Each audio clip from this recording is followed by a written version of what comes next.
Terra incognita speculative fiction. Terra incognita speculative fiction.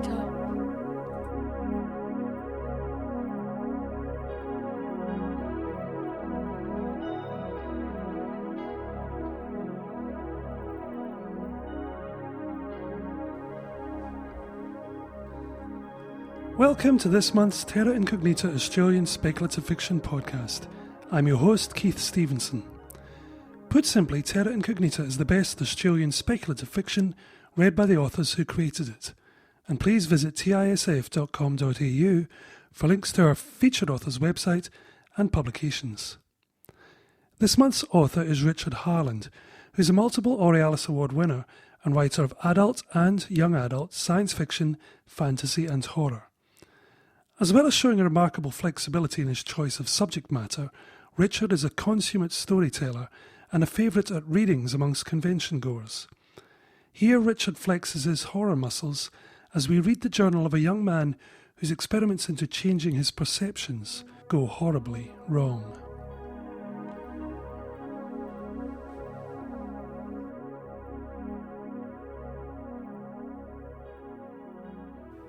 June 6th. At last, I've got something to start this journal with. Something so small and yet so marvellous, completely unplanned. I was sitting reading in the back garden under the pear tree. I'd been reading poetry several hours a day, ever since the start of the holidays, trying to get into the mood. But it was warm and sunny, and I drifted into a kind of haze. Then I heard this fast, furious liquid noise. I knew it must come from the stream at the bottom of the garden, so I went to look. I saw it immediately, like a live thing, a struggling thing in the smooth flowing water. It was where a branch had got jammed in the stones and muddy bed of the stream, so that one end reached up just as far as the surface. The water bulged up and over the end of the branch in a sudden fast bulb of liquid, like a gelatinous muscle on top of the water. So strangely spasmodic it was, terrifyingly furious, always about to break loose, about to plunge down under the surface or race off downstream, but always somehow remaining the same. There was even a definite shape to it, a long bulging oval like an eye, rapidly, continuously winking. I don't know if there's a poem in this. I started thinking about a poem while I stood watching. But I'm not going to push it. As Stephen says, look after the perceptions and the poems will look after themselves. I'm on the way now. 7th of June. Went up to town today. It's amazing. A year ago, all I wanted to do was get away, to university, to Cambridge. Thurlow seemed boring and oppressive and narrow-minded. Yet today I found myself almost falling in love with the place. Everything so incredibly familiar, so unchanged, and the people too, so unchanged. I talked to Mr. Betts in the fish shop, and Mrs. Stowell, and a dozen more. The same feeling continued when I came back home. This plain old house with its stuffy middle-class furniture, but all exactly as it ought to be. And my mother in the kitchen, my father coming back for lunch. I could have hugged them. I don't get to feel like this too often. 8th of June. Last night. An extraordinary dream. I woke up straight after and forced myself to scribble some notes about it. I put a pen and pad of paper ready on the chair beside my bed. Stephen says you should train yourself to record your dreams. He says that dreams are the poet's inner poet. But I've hardly ever remembered interesting dreams until this one. It started with dancing. We were in a ballroom, all white and gold decoration, ornate glass chandeliers. A band on the platform played delicate, tinkling music. The dancers were my whole family, uncles and aunts and cousins and grandparents on both sides. I was there writing in a book exactly like this journal. I think I was some kind of historian, recording distinctive family characteristics. Then the dance started to become very strange, as though everyone was stumbling and recovering in an irregular, swooping, swaying motion, this way and that, a sickening stop-go, like the hovering and darting of a fly. And yet it was all part of the dance. The tinkling music swooped and swayed along with the dancers. It occurred to me that we were on a ship, and the ship was sinking. Perhaps I'd been on a ship in some earlier part of the dream. The dancers were swaying and stumbling because the ballroom floor was tilting from side to side as the ship sank.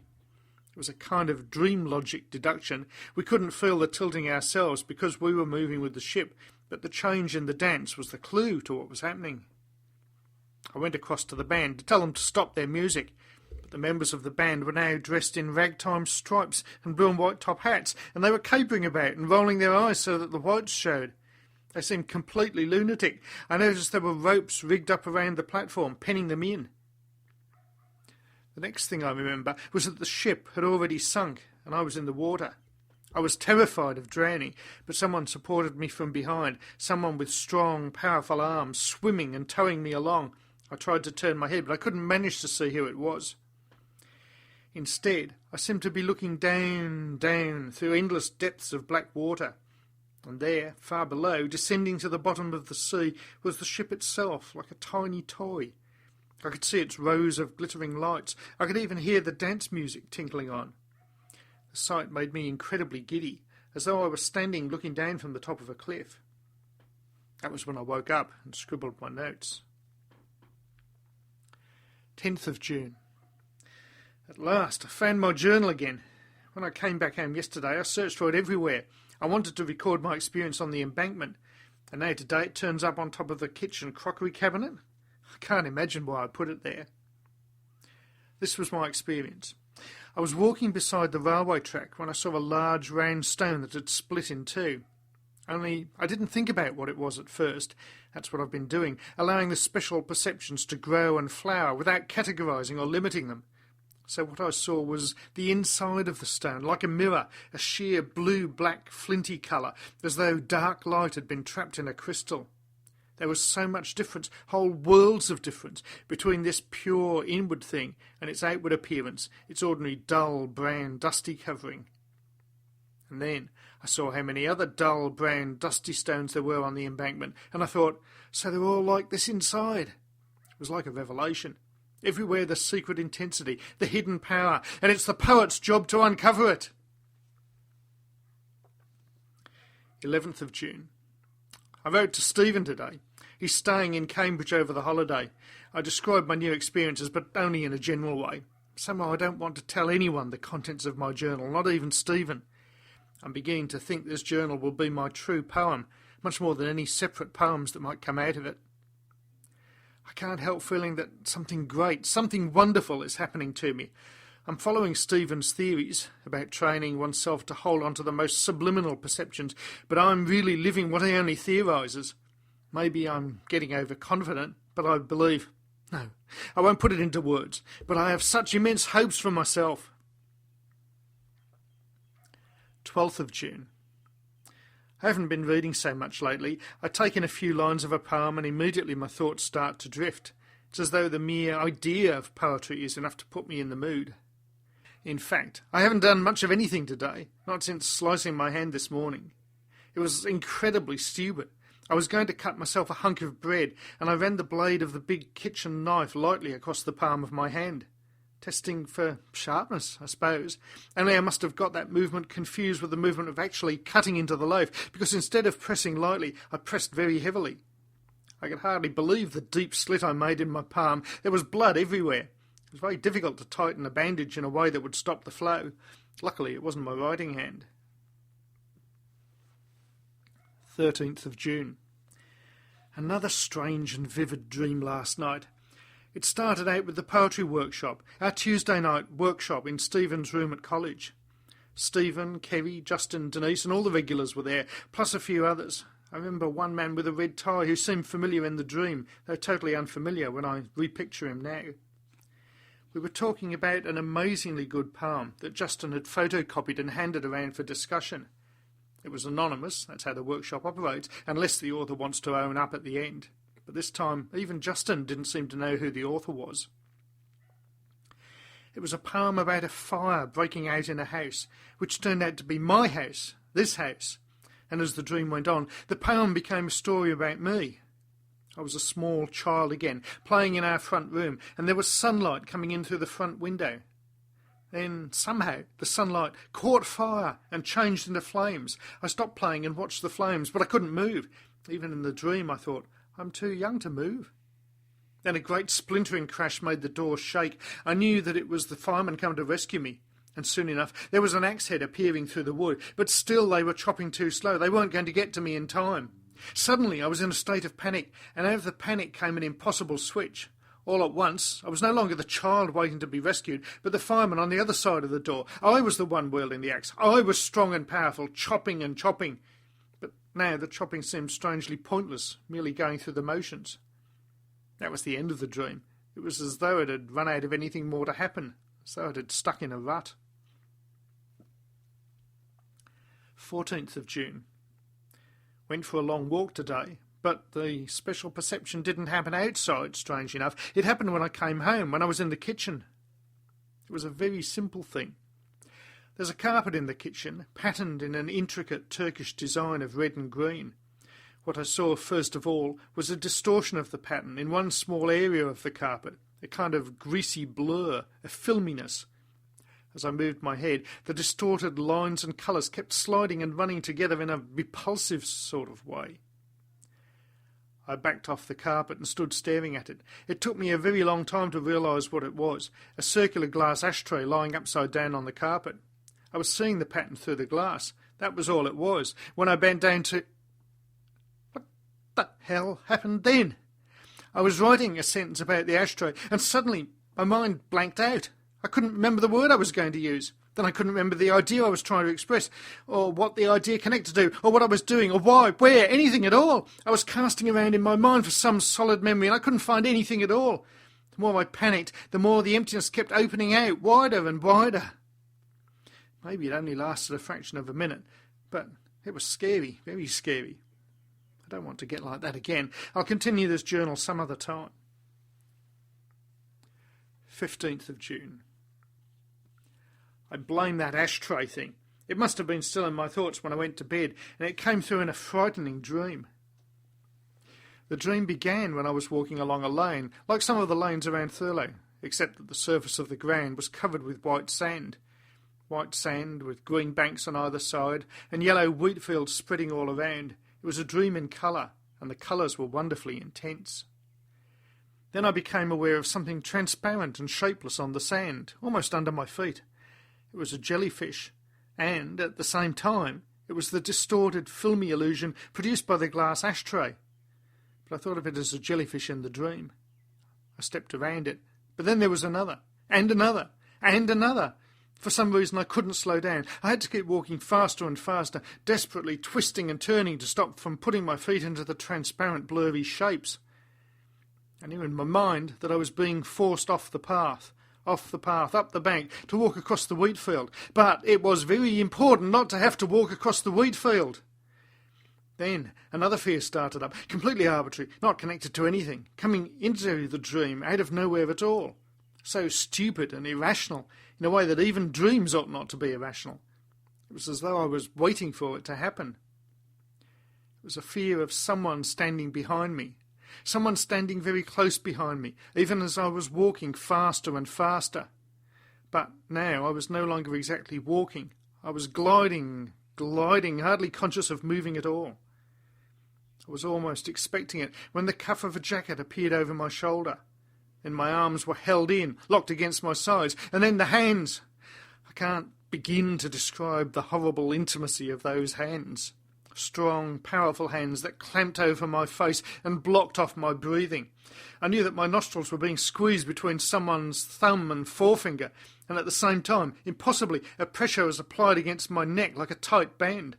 I couldn't struggle. I could feel the strength in those hands increasing, while my own strength ebbed away. I woke up with my head pounding, ears ringing, gasping for breath, as though it had all really happened. I still seemed to feel the imprint of those hands like a physical sensation on my face. 19th of June. 4 days since I last wrote in this journal. It's been nothing much to write. In a way, I'm glad. I'm still nervous about what I've been calling my special perceptions. I don't want them leading on to other things, like that experience of total blankout, like that bad dream. I haven't remembered any dreams for the past few nights. The house has been in turmoil, with my parents preparing for their fortnight in Spain. They leave in 3 days' time. I feel somehow cut off and distant from them, as though we're moving on separate planets. Perhaps it's because those bad experiences keep preying on my mind. This evening, I got to the state where I had to do something about it. I had to take another look at that illusion of filminess on the kitchen carpet. I found the same glass ashtray and put it down on the carpet in exactly the same position. But I couldn't recapture the illusion. The more I looked at it, the more I couldn't believe I'd ever seen anything other than a glass ashtray. Suddenly I realised my father was watching me from the doorway. Watching me staring at an upturned ashtray. What must he have thought? How long had he been watching? But all he said was, "What's that ashtray doing on the floor? Do you knock it down, Chris?" Then he went across and picked it up. He made some comment about how clumsy I've been getting lately, as though that had anything to do with it. 20th of June. I have to check up on everything now. I can't help it. It's the only way to stop from worrying. Like half an hour ago, I took a spoon from the cutlery drawer and sat down to the table for breakfast. But then I just stayed sitting, as if I was waiting for something. Then I realised what it was. The fingers and palm of my right hand were wet. My first thought was blood. It was only yesterday I took the bandage off my hand. But it wasn't blood, only water. But where from? I couldn't remember touching anything wet. In the end I worked it out. It must have been the handle of the cutlery drawer. The last person to open it must have had wet hands. Still, I had to go and check it. I can't explain the feeling of relief when I discovered I was right. 21st of June. What's wrong with me? I thought I was getting back to normal, and then last night I had another vivid dream. But this time it wasn't what happened in the dream itself that was disturbing. I dreamed I was in a long, corridor-like room, with iron beds lined up parallel to the walls. It was like some kind of institution, but old-fashioned, with a sense that this was all taking place a long time in the past. I was one of the people milling around. We were protesting about something, perhaps the fact that there weren't enough beds for us all. Some of the other faces were familiar. They may be from other dreams rather than real life. I remember the man with the red tie, the one who was in my dreams a week or so ago. His smart red tie didn't seem to match his other clothes, which were of loose grey, sack-like material. Then someone came walking down the corridor and speaking in a firm voice. It was the poet Samuel Taylor Coleridge. I knew that the way you know things in dreams, and he was uttering phrases like, "Your protests are useless," and "The situation is inevitable." And when I heard those phrases, a great sense of fate and doom washed over me. At that point, I woke up and switched on the light. I wasn't worried about the dream itself. But then I noticed a ball of paper on the chair beside my bed. A sheet of paper rolled up into a very tight round ball. Rolled up when? How? By whom? I picked it up and smoothed it out. It was a sheet from the pad I'd left out for recording my dreams. There was nothing written on it, no message. And yet it was like a message nonetheless. I must have done it myself, while fast asleep, in the middle of the night. I tried repeating the operation with another sheet of paper. I had to roll the paper round and round between my hands to create a ball so very small and tight. How could I have performed such a tricky operation without waking up? Is this some version of sleepwalking? I can't help thinking that I did it while I was having that dream. 22nd of June. My parents left on their holiday today. The taxi arrived at 11 o'clock, and I helped load their cases and waved them off. I had the impression they were worried about me, and more than just the worry over me looking after myself in the house for 2 weeks. But I acted positive and cheery. I felt positive and cheery. I was thinking how I could order my own life at last, without having someone always watching over my shoulder. And then, right in the middle of that positive, cheery feeling, it happened.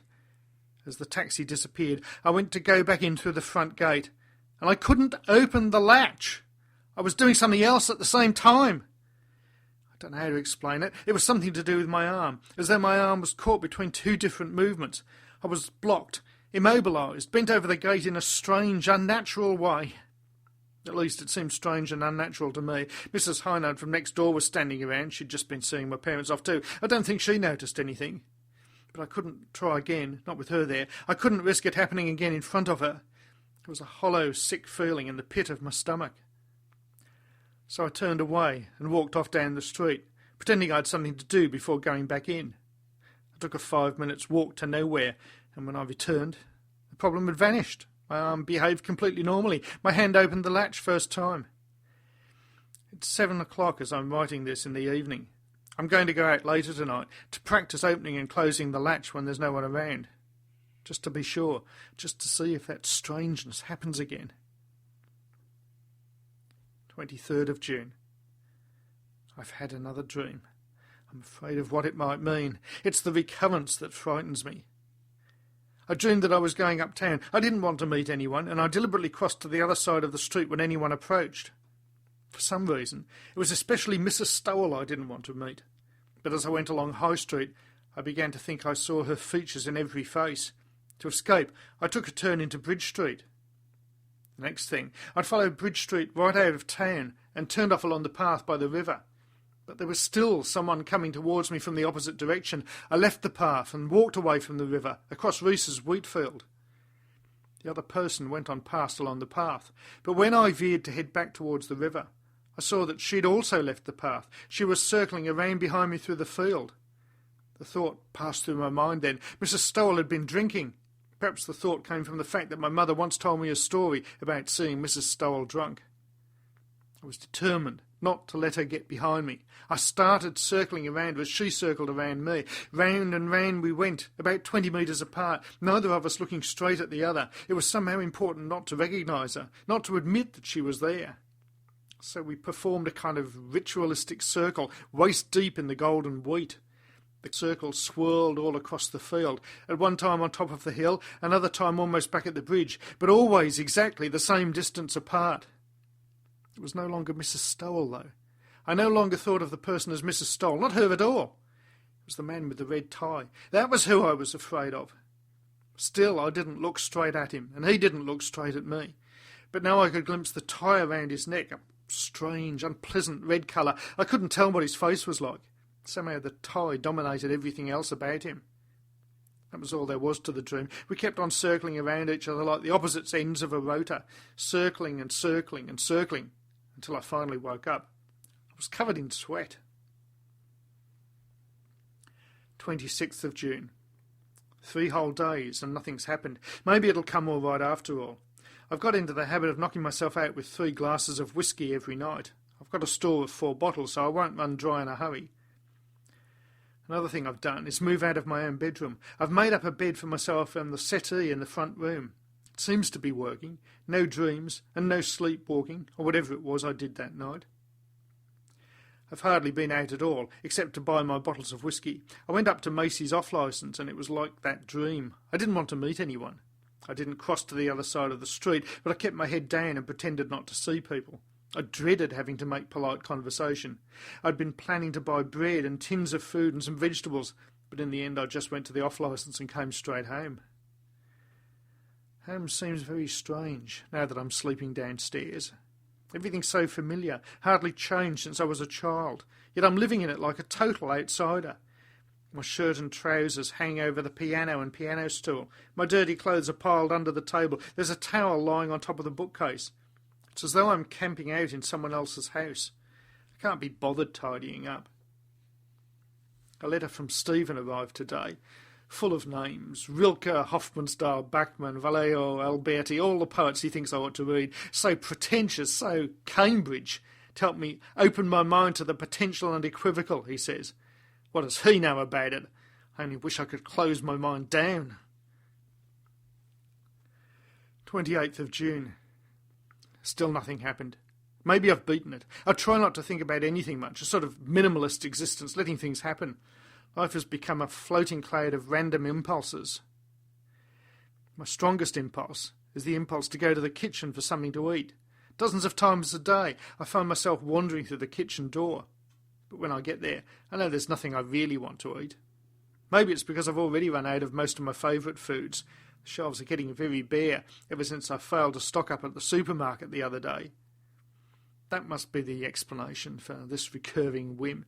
There's a hankering in my taste buds, but nothing to satisfy the hankering. It's very stupid. I have to keep reminding myself not to go into the kitchen. If I stop reminding myself, then sooner or later I'm drifting back through the door again. Middle of the night. It's him! Of course! I've been trying to avoid admitting it, but it's been him all along, the man in the red tie. He came to me in a dream, in 100 dreams, on and on through the night. Again and again I dreamed I was waking up, but it was always only another level of dream. And on every level, in every scene, he kept finding me, coming after me, trying to work his way around behind me. I remember only the most vivid scenes clearly. One scene was in a theatre with rich plush seats and carpets and incredibly ornate gilt decoration. Another scene was a green paddock, unreal technicolour green, and there was a red rusted wreck of a car in the middle of the grass. Another scene was on the beach at Ilfracombe, a perfect memory of when we used to go there for holidays, and I was wading out towards my special rock, my island. Scene after scene after scene, but always he discovered a way of getting into them. He was the swimmer further along the beach. He was someone sitting 5 rows back in the audience. He was circling around behind me through the paddock. Even a patch of shadow would start turning into him. Scene after scene after scene, and I had to keep running, climbing, scrambling away from him. It was impossible to find a safe place to hide.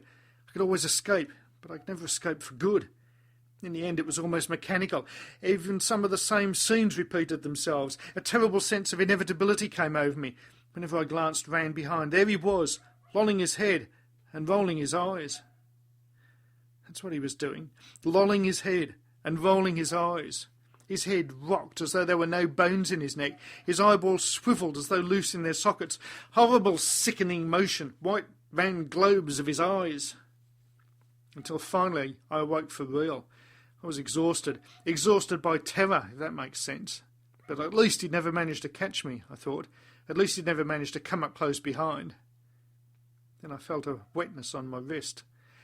I turned on the light and saw small lines of red over the sheet.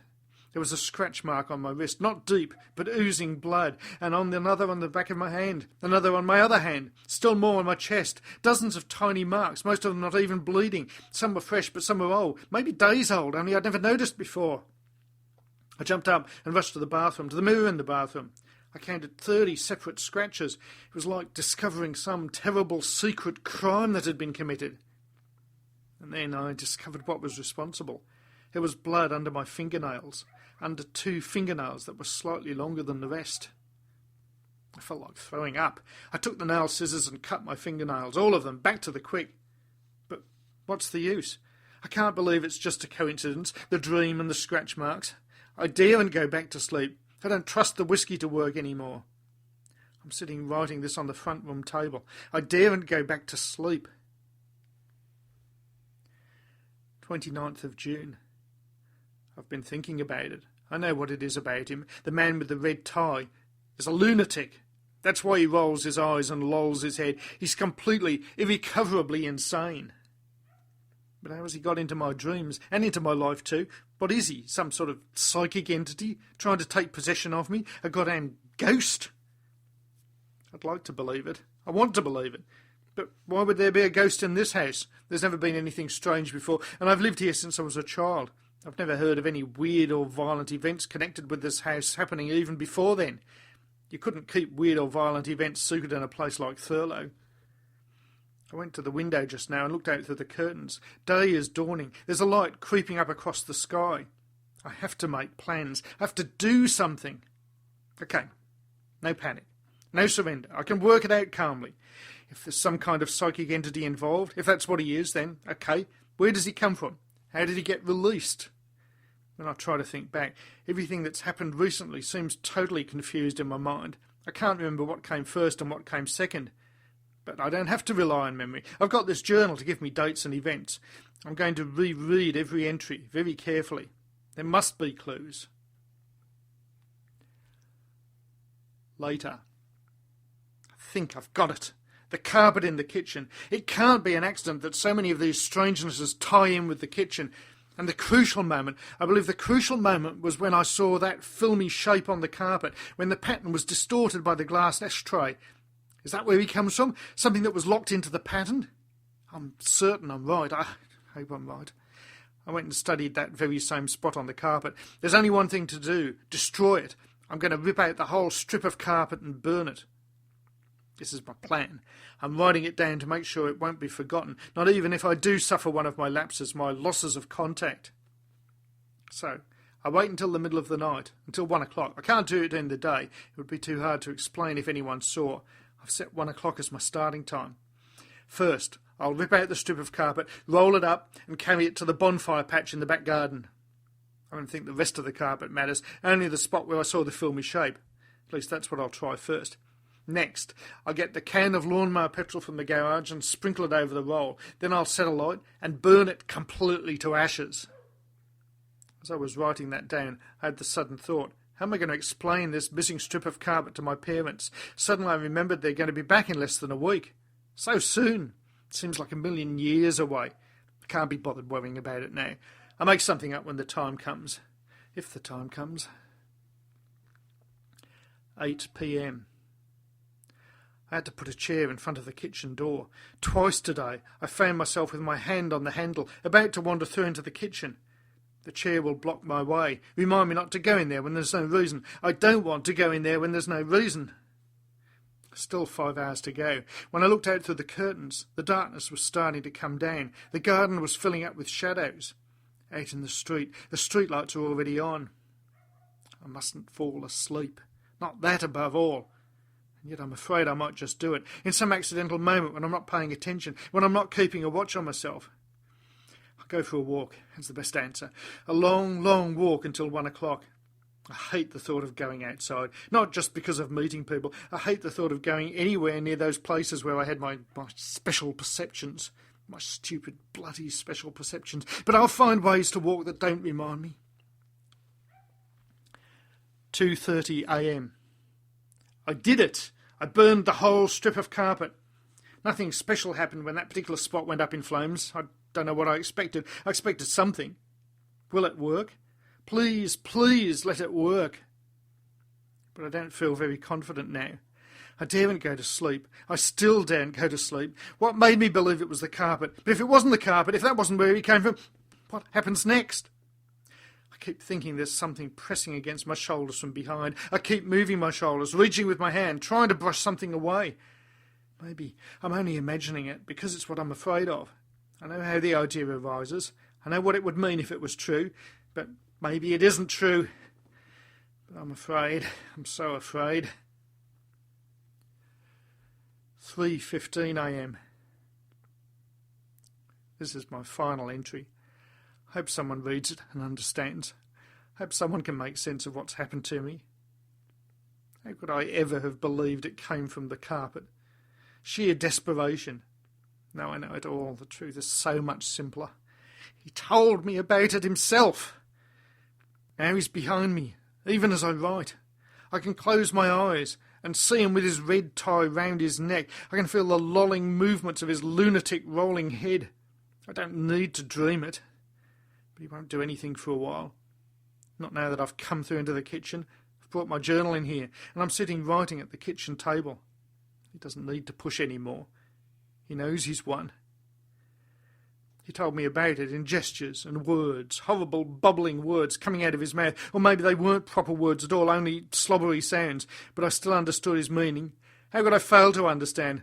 He is me, Christopher Calder. He comes from me. It was so obvious. I knew he was somehow familiar, even though I never got a good look at him, even though his face was always stretched and distorted in crazy, mad expressions. The last face I ever thought of, the one face you never see in ordinary dreams, my own face. But not me as I am, me as I'm going to become, the potential me, the me that will be. I've opened him up in myself. I've haunted myself with my own future, with my own oncoming insanity. He's letting me write this, but he's starting to come up closer behind. And not only behind, but through me, closing in over me, immensely strong and powerful. Isn't that what they would say about madmen? Not long now. I won't be in control much longer. I'm sitting writing this at the kitchen table with the big kitchen knife in front of me. I laid it out on the table next to my journal. But now it's time to close the journal. Very soon I shall pick up the knife and make myself a bright red tie.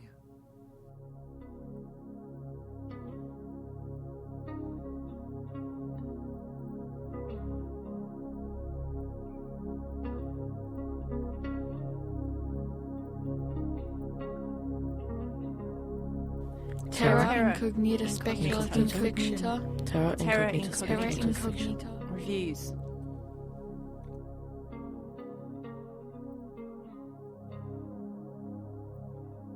This month's book review is Angel Rising by Dirk Flinthart. Angel Rising, the first of a new novella series by 12th Planet Press, is set in the New Series universe. New Series is a collaborative universe containing stories by some of Australia's best-known authors, all centring on the planet of New Series, whose inhabitants had chosen to reenact an 18th century level of civilization.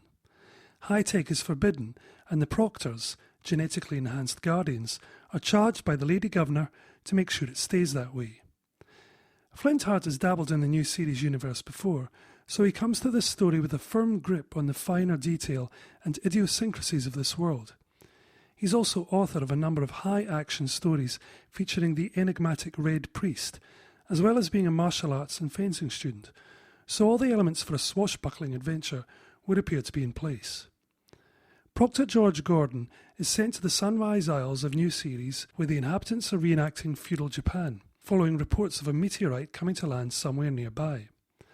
Gordon is an instantly engaging character, roguish, witty and handy in a fight. No sooner has he set foot on the docks than he dispatches 3 samurai in some beautifully described swordplay and sees off a 4th. His hopes of entering the island incognito in tatters, he joins his shapeshifter contact Shima and starts the search for the crash site. But as you might expect, and hope, this isn't an ordinary meteorite strike, and there are powerful forces, both on planet and off, that want what it contains. If you think Angel Rising is an exciting, funny and engaging adventure romp, you're absolutely right. Flinthart has a lot of fun with this piece. The voice of Gordon is very strong, the plans of the enemy typically conniving and dastardly, and the prize is something that strikes at the core not only of New Series, but the continued existence of space-going humanity. And did I mention the cohort of ninja nuns? 3 stars.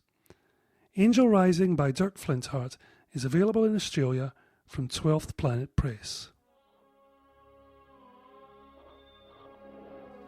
You have been listening to Terra Incognita Australian Speculative Fiction Podcast. Visit tisf.com.au for links to the featured authors' websites and for details of their publications. Stories are copyright by the author. Book reviews are copyright Keith Stevenson, 2009. This podcast is licensed under a Creative Commons Attribution Non-Commercial Share-alike 2.5 Australian licence. See our website for details. Please tune in next month for another podcast of the best Australian speculative fiction read by the authors who created it.